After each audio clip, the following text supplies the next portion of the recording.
नमस्कार विद्यार्थी मित्रांनो, DRD स्टडी चॅनलमध्ये आपणा सर्वांचं हार्दिक स्वागत।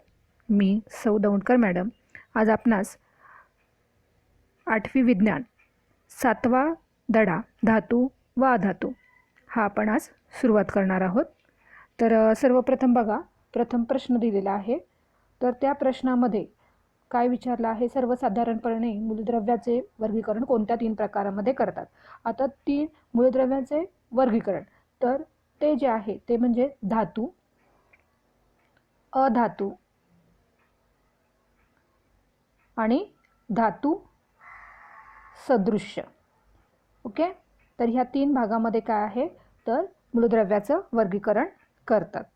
त्यानंतर पुढचा प्रश्न पहा जरा सगळ्यांनी, दैनंदिन जीवनामध्ये कोणकोणते धातू व अधातू आपण वापरतो। ठीक आहे, तर धातू आणि अधातू हा प्रश्न तुम्हाला येईलच। तर धातूमध्ये तुम्ही सोने, चांदी, तांबे, पितळ या प्रकारचे जे आहेत ते धातू तुम्ही सांगू शकता। त्यानंतर अधातू जो आहे तर अधातूमध्ये आपण जे निरनिराळ्या प्रकारचं जे आपल्या सभोवताली जे गॅसेस वगैरे असतात तर ते अधातूमध्ये जातात। त्याचबरोबर आता म्हणजे हा प्रश्न सोपा आहे आणि तो जो आहे तो तुम्हाला सहज जमू शकतो। त्यानंतर आपण महत्त्वाच्या मुद्द्याकडे येणार आहे, ते म्हणजेच काय आहे तर म्हणजे मुख्य जर आपल्या धड्याचा टायटल आहे धातू आणि अधातू। तर धातू जे आहे त्या धातूमध्ये जे सोने, चांदी, लोखंड, तांबे, aluminium, magnesium, calcium, sodium, platinum, तर हे सगळे धातू आहे। ठीक आहे, आणि त्यानंतर जे आहे ते म्हणजे अधातू। आता हा जो दुसरा प्रश्न होता त्याच्यामध्ये सुद्धा अधातूमध्ये आपण कार्बन जो आहे म्हणजे कोळसा जो आहे तो काय आहे दैनंदिन जीवनामध्ये जो आहे तो वापरला जातो। ग्रामीण भागामध्ये कोळशाच्या वगैरे जे आहेत त्या चुली वगैरे असतात, तर हा सुद्धा एक अधातू। आपण कार्बन हा जो आहे तो अधातू आहे। तर आता यामध्ये धातू जे आहे त्या धातूंना काय आहे चकाकी असते आणि ते कठीण असतात, त्याची तार आणि पत्रे बनवता येतात। धातू उष्णता व विद्युतचे सुवाहक आहे। धातू त्यांचे संयुज इलेक्ट्रॉन गमावून धन आयन म्हणजेच कॅटायन निर्माण करतात। तर हे फक्त समजून सांगण्यासारखं म्हणजे व्यवस्थित तुम्ही हे समजून घ्या। तर बघा ह्याच्यामध्ये काय सांगितलंय, धातू त्यांचे संयुज इलेक्ट्रॉन गमावून, म्हणजे आता फॉर एक्झाम्पल आपण जर सोडियम म्हणजे त्याचं सिम्बॉल Na आहे, ठीक आहे, तर त्याच्यामध्ये 11 जे आहेत ते इलेक्ट्रॉन्स असतात। ॲटॉमिक नंबर जो आहे तो त्याचा 11 आहे। तर आता पहा जरा ह्या ठिकाणी 11 इलेक्ट्रॉन्स असतात, मग त्याचं जे डिस्ट्रीब्युशन आहे ह्या सोडियममध्ये, सोडियम हा का आहे तर धातू आहे। ठीक आहे, तर तो कशा प्रकारे होतो तर 11 इलेक्ट्रॉन्स आहेत। पहिली जी कक्षा आहे के कक्षा त्याच्यामध्ये 2 इलेक्ट्रॉन जातात। दुसरी जी कक्षा आहेत त्याची 8 इलेक्ट्रॉनची कपॅसिटी आहे। मग पहा जरा 1 2 3 4 5 6 7 8। ओके, आता बघा 8 हे 8 आणि हे 2 झाले किती 10। तर 10 जर मायनस केलं तर राहिले किती 1। मग 1 इलेक्ट्रॉन जो आहे तो शेवटच्या शेलमध्ये आहे। ओके, आणि मग ह्या ठिकाणी जो आहे तर हा जो इलेक्ट्रॉन जो आहे तो गमावतो। हा कन्सेप्ट सगळ्यांनी व्यवस्थित लक्षात घ्यायचा। हा जो इलेक्ट्रॉन तो गमावतो आणि त्याच्यानंतर कॅटायन जे आहे ते तयार होतात। ठीक आहे, म्हणजेच काय आहे धन आयन म्हणजे सोडियम जो आहे 1 इलेक्ट्रॉन देतो, म्हणजेच काय आहे Na+। येते लक्षात, Na+ म्हणजे 1 इलेक्ट्रॉन दिल्यानंतर तो 1 इलेक्ट्रॉन गमावल्यानंतर त्याच्यावर एक पॉझिटिव्ह चार्ज तयार होतो, म्हणजे धन आयन तयार होतं आणि त्याला आपण कॅटायन असे म्हणतो। त्यानंतर पुढचा जो पॉईंट आहे ते म्हणजे अवस्था। धातूचे भौतिक गुणधर्म म्हणजे फिजिकल प्रॉपर्टीज ऑफ मेटल आपण पाहणार आहोत। सर्वसामान्य तापमानाला धातू स्थायीरूप अवस्थेमध्ये राहतात, पण पारा आणि गॅलियम हे जे आहे ते धातू जे आहेत अपवाद आहे। तर पारा सगळ्यांना माहिती आहे, पारा जो आहे रूम टेम्परेचरला म्हणजे जो कक्ष तापमान आहे, थर्मामीटर जे आहे थर्मामीटरमध्ये काय असतो पारा असतो, येते लक्षात। तर त्या थर्मामीटरमधला जो पारा आहे तर तो पारा आणि गॅलियम, ठीक आहे, थर्मामीटरमध्ये असणारा पारा जो आहे तो कक्ष तापमानाला द्रवरूप आहे। त्याचबरोबर गॅलियम हा सुद्धा काय आहे अगदी चकाकणारा असतो, तर तो सुद्धा काय आहे कक्ष तापमानाला काय आहे द्रव अवस्थेमध्ये असतो। तर यानंतर पुढचा जो पॉईंट आहे तो म्हणजे तेज जे आहे तर आपल्या घरामध्ये जर तांब्याची भांडी वगैरे असेल तर आपली आई काय करते, थोडंसं लिंबू जे आहे ते लिंबू पिळते आणि ते भांडं घासते, थोडंसं मीठ पण त्याच्यामध्ये टाकते आणि ते भांडं घासते। घासल्यानंतर काय होतं ते चकाकतं। तर चकाकल्यानंतर काय दिसतं आपल्याला तर जेव्हा तो पृष्ठभाग चकाकतो तेव्हा त्याच्यावरून प्रकाशाचे परावर्तन जे आहे खूप मोठ्या प्रमाणावर होतं। ठीक आहे, त्यानंतर कठीणपणा, जवळजवळ सर्वच धातू जे आहे ते कठीण असतात. ठीक आहे. त्यानंतर म्हणजे सर्व धातू जे आहे ते कठीण असतात आणि ह्याला फक्त एक्सेप्शन जो आहे तो म्हणजे सोडियम मेटल आणि पोटॅशियम. म्हणजे सोडियम म्हणजेच आत्ताच मी सांगितलेलं Na आणि पोटॅशियम म्हणजे के. आता सोडियम जो आहे तो केरोसिनच्या अंडर ठेवतात. केरोसिन म्हणजे रॉकेलमध्ये साठवून ठेवतात. त्याचं आपण नंतर एक्सप्लेनेशन देणार आहोत. महत्त्वाचं काय आहे, सोडियम जो आहे असा धातू आहे की तो जो आहे तो मऊ आहे आणि चाकूने सुद्धा सहज आपण कापू शकतो. आणि पोटॅशियम हा सुद्धा काय आहे, धातू आहे, पण ते काय आहे, कठीण नाही आहे, तर ते मऊ आहे. त्यानंतर तन्यता यामध्ये पहा जरा सगळ्यांनी.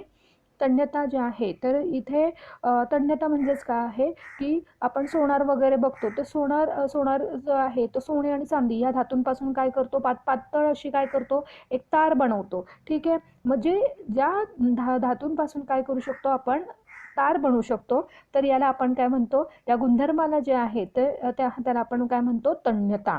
आणि त्याच प्रकारे धातू जे आहे त्या धातूंना आपण ठोकून, आता धातू जर एखादा असेल तांब्याचा पत्रा किंवा ॲल्युमिनियमचा पत्रा, तर ते धातू जे आहे त्या धातू जे आहे त्यांना ठोकून आपण त्याच्यापासून काय करू शकतो, पत्रे बनवू शकतो. तर हा जो गुणधर्म आहे त्याला काय पत्रे बनवता येऊ शकतात, तर ह्याला आपण काय म्हणतो, वर्धनीयता.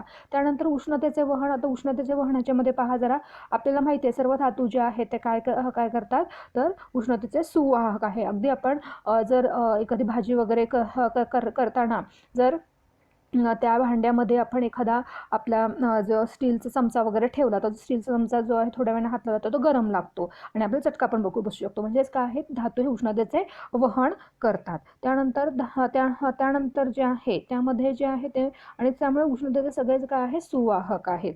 त्यानंतर आहे विद्युत वहन हे सर्व धातूंमधून विद्युत वाहून नेण्याची क्षमता असते. म्हणजे विजेचा तारा बनवतो त्याच्यामध्ये तांब्याच्या तारा वगैरे असतात, पण याला अपवाद जो आहे तो शिसे हा एक धातू आहे की तो जो काय आहे उष्णता आणि वीज याचं काय आहे, सुवाहक नाहीये. त्यानंतर घनता. आता घनता म्हणजेच काय आहे, तर इंग्लिशमध्ये त्याला आपण डेन्सिटी म्हणतो, तर मास डिवायडेड बाय व्हॉल्यूम. ठीक आहे. तर आता ह्याच्यामध्ये पहा जरा, घनता जे आहे ते घनता जे सर्व जवळजवळ जे धातू आहे त्या धातूची घनता जी आहे ती काय असते, जास्त आहे. सर्व धातूंची घनता ही जास्त आहे. पण त्याला जे अपवाद जो आहे तो म्हणजेच काय आहे, सोडियम मेटल म्हणजे सोडियम धातू. त्या सोडियम धातू आहे बघा, पोटॅशियम धातू आहे आणि लिथियम ह्याची घनता मात्र कमी असते. म्हणजेच काय आहे, तर ती पाण्यापेक्षा कमी आहे. म्हणजे साहजिकच हे धातू हे पाण्यावरती तरंगू शकतात. लिथियमची जवळजवळ घनता जी आहे ती पहा जरा, या ठिकाणी दिलेली आहे आपल्याला 0.53 g/cc. ओके. तर त्यानंतर म्हणजे घनता जी आहे सर्व धातूंची जवळजवळ काय आहे, जास्त आहे. फक्त अपवाद आहे सोडियम, पोटॅशियम आणि लिथियम. त्याच्यानंतर जे आहे ते म्हणजे द्रवणांक आणि उत्कलनांक. आता द्रवणांक म्हणजे ज्या टेम्परेचरला, द्रवणांकाला इंग्लिशमध्ये आपण म्हणतो मेल्टिंग पॉईंट आणि उत्कलनांकाला आपण म्हणतो बॉइलिंग पॉईंट. ज्या टेम्परेचरला किंवा ज्या तापमानाला एखादा जो स्थायूरूप पदार्थ आहे तो द्रवमध्ये काय होतो, कन्वर्ट होतो, तर त्याला आपण काय म्हणतो, द्रवणांक. आणि उत्कलनांक ह्याच्यामध्ये काय आहे, ज्या तापमानाला तो पदार्थ काय होतो, तर बॉईल होतो, म्हणजेच काय होतो, तर उकळतो, त्याला आपण काय म्हणतो, उत्कलनांक. ठीक आहे. आता ह्यामध्ये जे आहे म्हणजे द्रवणांक म्हणजे वितळतो आणि उत्कलनांक म्हणजे उकळतो. ठीक आहे. त्यानंतर बघा, साधारणपणे धातूंचे द्रवणांक आणि उत्कलनांक जे आहे ते काय आहे, जास्त आहेत. धातूंचे द्रवणांक आणि उत्कलनांक हे जास्त आहेत. फक्त त्याला जे आहे ते अपवाद आहे ते म्हणजे Hg. आता Hg दिलेलं आहे. Hg म्हणजे काय बाळांनो, पारा. त्यानंतर जे आहे ते म्हणजे आपल्याला दिलेलं आहे गॅलियम. Ga दिलेलं आहे. Ga म्हणजेच गॅलियम. ठीक आहे. तर त्यानंतर पुढचं दिलेलं आहे तुम्हाला Na म्हणजे मी आत्ताच सांगितलेलं सोडियम. ठीक आहे, सोडियम. त्यानंतर जे आहे ते म्हणजे पुढे तुम्हाला K दिलेलं आहे, म्हणजेच तुम्हाला पोटॅशियम. ओके, येते लक्षात. तर आता हे जे आहे तर हे धातू जे आहेत हे धातू आहेत, पण हे धातू आहेत.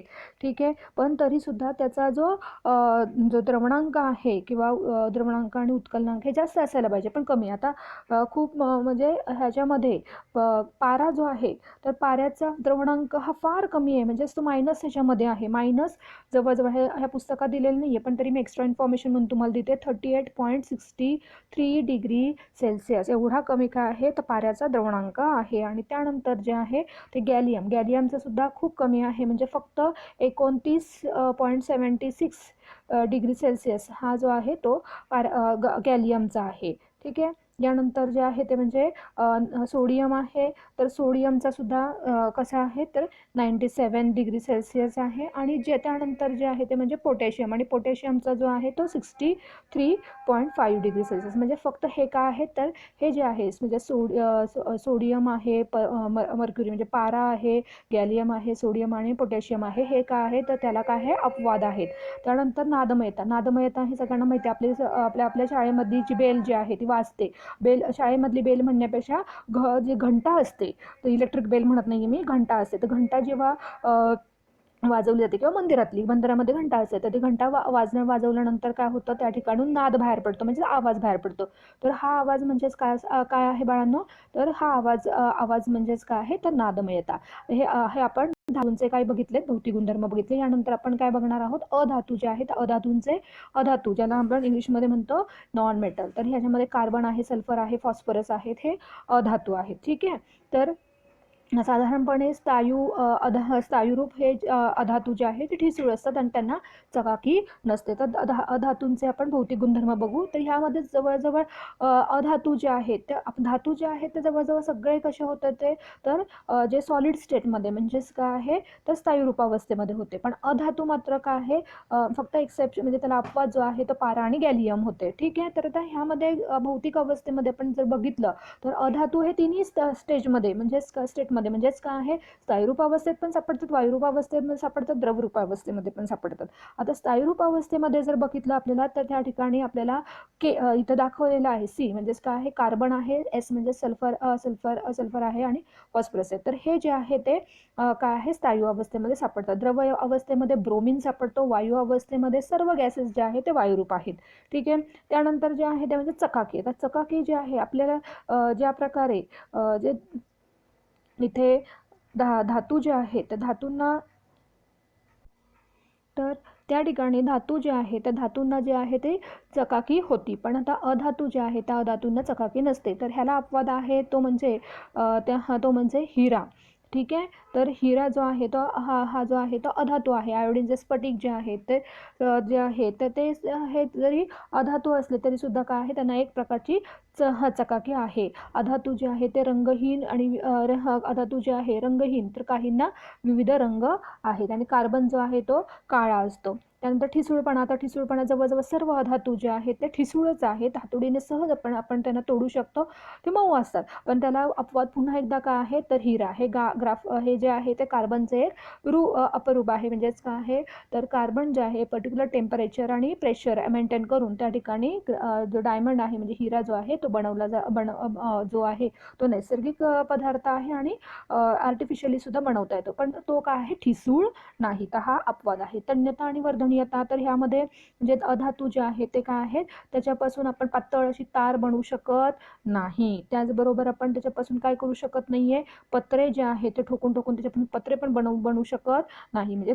काय नाही तन्यता आणि वर्धनीयता हे गुणधर्म अधातूमध्ये नाहीत. त्यानंतर पुढचं आहे ते म्हणजे उष्णता आणि विद्युत वहन, conduction of heat and electricity. नाव सी. आता अधातू जे आहे ते उष्णतेचे आणि विद्युतचे दुर्वाहक असतात, पण याला जो आहे अपवाद म्हणजे आहे तो म्हणजे ग्राफाईट. ओके.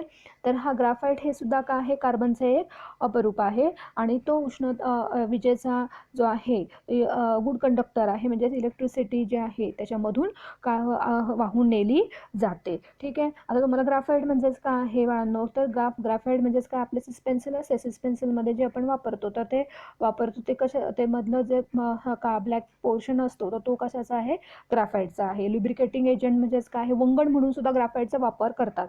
तर महत्त्वाचं आहे ग्राफाईट हा जो आहे तो अधातू आहे. येते लक्षात. ग्राफाईट हा काय आहे तर अधातू आहे, पण अधातू असून सुद्धा तो काय आहे तर सुवाहक आहे. विजेचा जो आहे तो काय आहे उत्तम सुवाहक आहे. ठीक आहे. त्यानंतर घनता जी आहे अधातूंची जवळजवळ काय आहे सर्व अधातूंची घनता ही कशी असते कमी असते. द्रवणांक आणि उत्कलनांक, तर ह्याच्यामध्ये द्रवणांक आणि उत्कलनांक धातूमधले बघितले तर आपण सगळ्यात जास्त होते, अधातूंचे काय आहे कमी आहेत आणि ह्याला अपवाद आहे कार्बन, बोरॉन, ठीक आहे.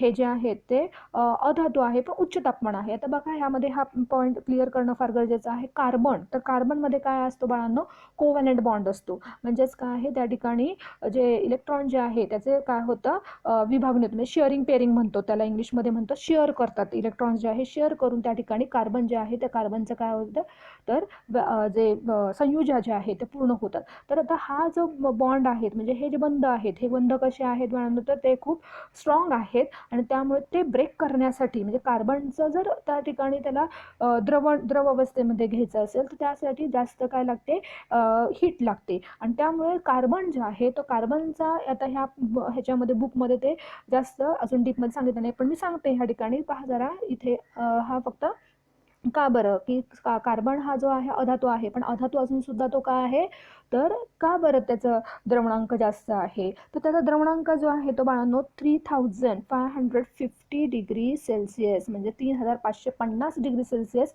एवढं काय आहे त्याचा द्रवणांक आहे. तर नेमकं का आहे, त्याच्यामधले असणार आहे जे बंध आहेत कार्बनचे, ठीक आहे, जो कोव्हॅलेंट बॉन्ड आहे तर तो जो आहे तो ब्रेक करण्यासाठी काय लागतो, खूप मोठ्या प्रमाणावर हीट द्यावी लागते आणि म्हणून त्याचा द्रवणांक हा जो आहे हाय आहे. बोरॉनचा सुद्धा त्या ठिकाणी तो हा अधातू आहे पण तरी सुद्धा त्याचा द्रवणांक काय आहे बाळांनो, जास्त आहे. आता ह्याच्यानंतर जे आहे ते म्हणजेच काय आहे, पुढचं जे आहे तो धातू सदृश्य दाखवलेला आहे. पहा जरा धातू सदृश्य. आता धातू सदृश्य ह्याच्यामध्ये त्यांनी उदाहरण दिलेलं आहे, पहा जरा, अर्सेनिक, ठीक आहे, त्यानंतर सिलिकॉन, त्यानंतर जर्मेनियम दिलेला आहे, त्यानंतर जे आहे पुढचं पहा जरा, जर्मेनियम आहे, त्यानंतर जे आहे ते म्हणजे अँटीमनी दिलेलं आहे. तर हे जे आहे हे मूलद्रव्य आहे. धातू आणि अधातू यांच्या दरम्यानचे गुणधर्म आहेत, म्हणजेच काय आहे की धातूचे पण आणि अधातूचे पण दोघांचे जे गुणधर्म जे आहे ते दाखवले जातात आणि त्यामुळे त्या मूलद्रव्यांना धातू सदृश्य असे म्हणतात. तर आतापर्यंत जे आहे ते आपण अशा प्रकारे आपण काय केलं आहे की धातू आणि अधातू याचे आपण काय आणि अधातू सदृश्य पण पाहिलं. धातूचे आपण जे आहे ते आपण जे भौतिक गुणधर्म आहेत आणि अधातूंचे भौतिक गुणधर्म म्हणजे physical properties of metal and non metals, okay, तर हे आपण पाहिलेले आहेत. आणि त्यानंतर धातू सदृश्य कोणते आहेत, म्हणजे अर्सेनिक, सिलिकॉन, जर्मेनियम, त्यानंतर अँटीमनी आहे. तर हे जे आहे ते धातू सदृश्य आहे, सॉरी. तर हे आपण पाहिलेलं आहे. पुढच्या जे हे व्हिडिओ असेल त्या पुढच्या व्हिडिओमध्ये आपण केमिकल प्रॉपर्टीज म्हणजेच काय आहे रासायनिक गुणधर्म आपण धातूंचे पाहणार आहोत. धन्यवाद.